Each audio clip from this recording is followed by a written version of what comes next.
Bismillahirrahmanirrahim. Assalamualaikum warahmatullahi wabarakatuh. Perkenalkan, nama Niken Putri Ayuni, NIM 1814030019. Baiklah, di sini saya dari kelompok 4 yaitu membahas tentang prinsip-prinsip dari supervisi pendidikan. Nah, terdapat ada 4 prinsip-prinsip dari supervisi pendidikan.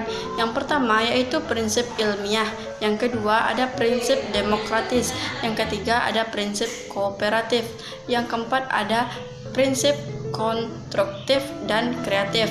Nah, di sini pada poin saya yaitu membahas ada 2 prinsip tadi. Yang pertama yaitu prinsip dari ilmiah, yang kedua ada prinsip dari demokratis. Sebelumnya alangkah baiknya kita mengetahui terlebih dahulu apa itu yang dikatakan dengan prinsip. Secara umum, prinsip adalah pegangan hidup yang diyakini seseorang mampu membantu dirinya mencapai tujuan hidup yang dia inginkan, atau yang telah diprogramkan gitu, atau yang bisa dikatakan yang telah direncanakan. Nah, sementara supervisi pendidikan itu ialah bimbingan profesional bagi guru-guru profesional.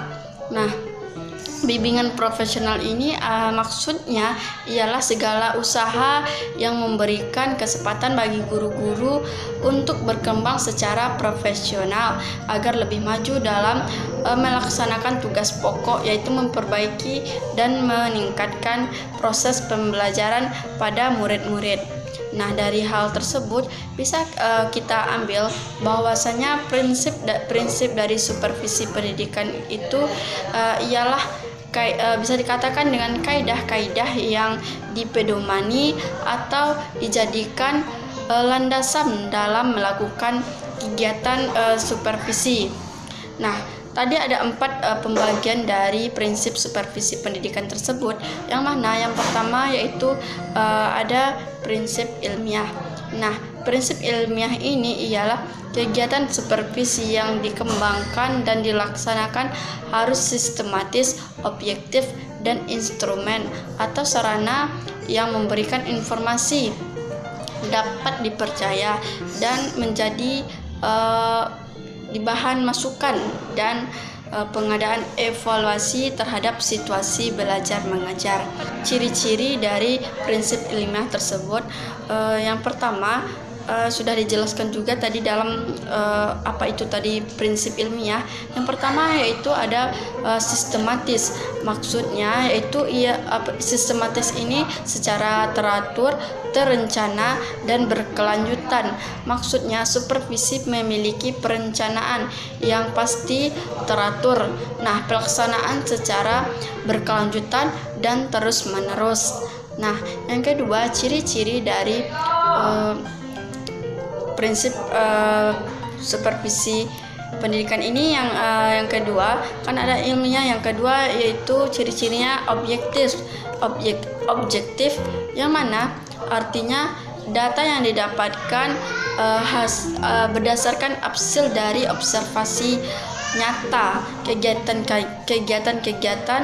di perbaikan atau pengembangan berdasarkan hasil kajian kebutuhan guru atau kekurangan guru berdasarkan tafsiran pribadi gitu.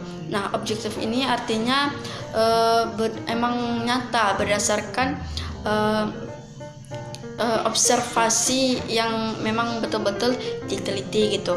Yang kedua, memiliki ciri-ciri menggunakan alat atau instrumen yang dapat memberikan informasi sebagai umpan balik untuk mengadakan penilaian terhadap proses belajar mengajar.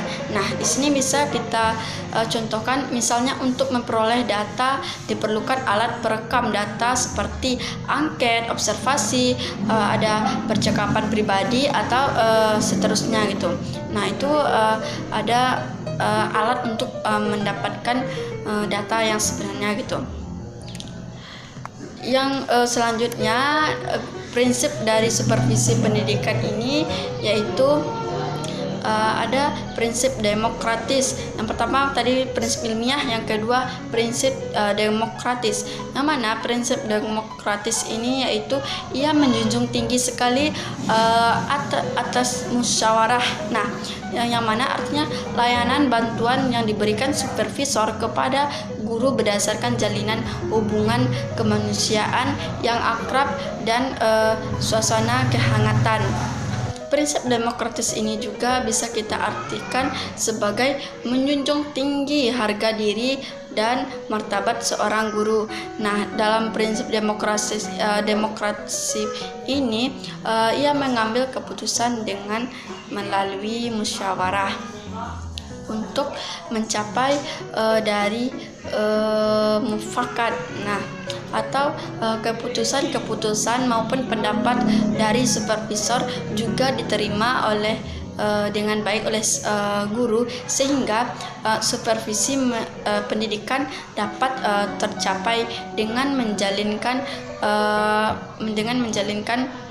prinsip demokratis ini, yaitu dengan musyawarah. Setiap kegiatan yang dilakukan rapat gitu, nah dilakukan dengan musyawarah, adanya partisipasi guru gitu, bawahan dengan atasan saling melakukan musyawarah, saling berpendapat, bukan hanya dari atasan saja kebijakan yang keluarkan, namun dia melakukan musyawarah. Nah, itulah maksud dari prinsip demokratis ini. Itulah dua prinsip yang saya sampaikan. Yang pertama tadi prinsip ilmiah, yang kedua prinsip demokratis. Hanya itu yang saya sampaikan. Kalau ada salah dan janggal, saya mohon maaf. Assalamualaikum warahmatullahi wabarakatuh.